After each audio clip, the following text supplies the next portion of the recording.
మాజీ మంత్రి కాకాని గోవర్ధన్ రెడ్డిని సుమారు 50 నిమిషాల పాటు పోలీసులు విచారించారు. కొవ్వూరులో మైనర్ బాలికపై అఘాయిత్యం జరిగిందని, పోక్సో చట్టం గురించి తెలిసిన వ్యక్తిగా ఎక్కడ ప్రస్తావించలేదన్నారు. తనపై కక్ష సాధింపులో భాగంగా నోటీసులు ఇచ్చారని తెలిపారు.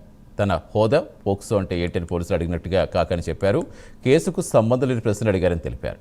తనను ఇబ్బంది పెట్టేకే పోలీసుల వ్యవస్థ ఇబ్బంది పెట్టేందుకు పనిచేస్తోందని మండిపడ్డారు. ఇటీవల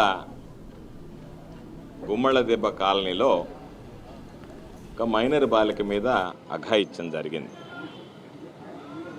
దానికి సంబంధించి ఆ తర్వాత ఆ బాలిక మృతి చెందడం, ఆ రోజు ప్రసన్న అన్న అందుబాటులో లేకపోవడం, సమీప బంధువుకు సంబంధించినటువంటి ఆయన చనిపోవడంతో ఆ కార్యక్రమంలో పాల్గొనవలసి ఉన్నందున ఆయన కోరిక మీదటగా నేను అక్కడ ఉన్నటువంటి స్థానికంగా ఉన్నటువంటి వైఎస్ఆర్ కాంగ్రెస్ పార్టీ నాయకులు కలిసి ఆ కుటుంబాన్ని పరామర్శించడానికి అక్కడికి వెళ్ళడం జరిగింది.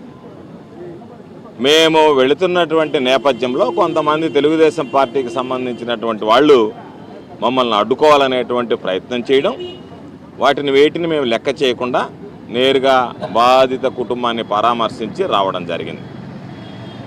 ఎక్కడా కూడా పోక్సో చట్టం గురించి అవగాహన ఉన్నటువంటి వాళ్ళం, ఎక్కడా కూడా నేను కానీ ఆ తర్వాత వెళ్ళి పరామర్శించినటువంటి ప్రసన్న అన్న కానీ ఎప్పుడు కూడా ఆ బాలిక పేరు కానీ తల్లిదండ్రులు కానీ కొన్ని ఛానళ్ళు రాశాయి, బాలిక పేరు ఉటంకించారు, ఆ బాలిక తల్లిదండ్రుల గురించి మాట్లాడారు, దాని ద్వారా ఆ కుటుంబం తెలిసిందని చెప్పి నేను ఆ ఛానల్కి ఛాలెంజ్ విసురుతున్నా. ఎక్కడన్నా నా నోటి గుండా ఆ బాలిక పేరు కానీ లేదా ఆ బాలిక తల్లిదండ్రుల పేరు కానీ లేదా వాళ్ళని గుర్తించేటువంటి అంశం